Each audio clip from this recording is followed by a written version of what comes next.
Released by Square Enix in 2004 for the Nintendo Game Boy Advance, Final Fantasy 1 and 2 Dawn of Souls would be an enhanced remake of both games.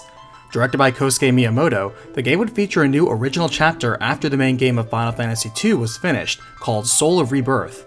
For story, the extra chapter features the four fallen characters during the original adventure, Minwu, Joseph, Scott, and Richard, as they make their way through an all-new dungeon in the afterlife.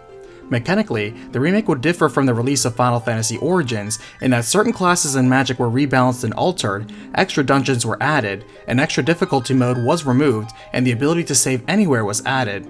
Otherwise, Soul of Rebirth would work exactly the same as the remastered re-release of 2, including altering some of the original names and translations. The story only gets larger from here, so let's cut it down to size with a recapitation. The game begins right after Minwu sacrifices his life in order for the party to obtain Ultima magic. He wakes up in a strange cave, aware that he is dead, but unclear where he is now. He soon finds Prince Scott of Kashuan down here as well, dealing with the dark denizens surrounding him. Minwu updates Scott on the war effort since his death up until his sacrifice. Appraising things, Scott believes they are in hell, accepting he did kill a lot of Imperials. However, Minwu points out this might be Jade, the passage to hell, though is still unsure. Later on, they encounter the blacksmith Joseph squaring off against the man who caused his death, Borgen. Borgen looks forward to torturing Joseph in the afterlife with his new undead form, but Minwu and Scott aid him in putting down the traitor for good. Joseph then catches them up on his tail and sacrifice to ensure the group's survival, joining them as Minwu suspects they all might still have unfinished business. They then run into a giant worm still locked in an afterlife grudge match against Richard, who dashes in to dispel his foe. The last Dragoon recognizes the group and updates them further on the exploits of the party, learning they all have a shared bond with Firion, Guy, and Maria. Finding a curious war panel, they find it leads to a surprisingly normal town, though it's filled with more spirits of the dead, including Sid, who also died fighting the Empire, but points out that this doesn't seem like Jade to him, as even innocent children are here. Finding a few other war panels, they find one leads to a duplicate Chamber of Seals, wherein they find another door to Ultima. Taking on the challenge once more, Minwu blasts open the seal to the brink of collapse again, and accepts the trial of Ultima to personally earn the sole right to wield the mightiest of spells. Taking another war panel, they find themselves in an unknown palace reminiscent of Palamecia, filled with the world's worst terrors and monsters. At the peak of the tower sits the Emperor, who greets them all and informs them he is not the same as the Emperor they all once opposed. He came to be when Firion defeated the original Emperor, wherein he actually split into a light and dark half.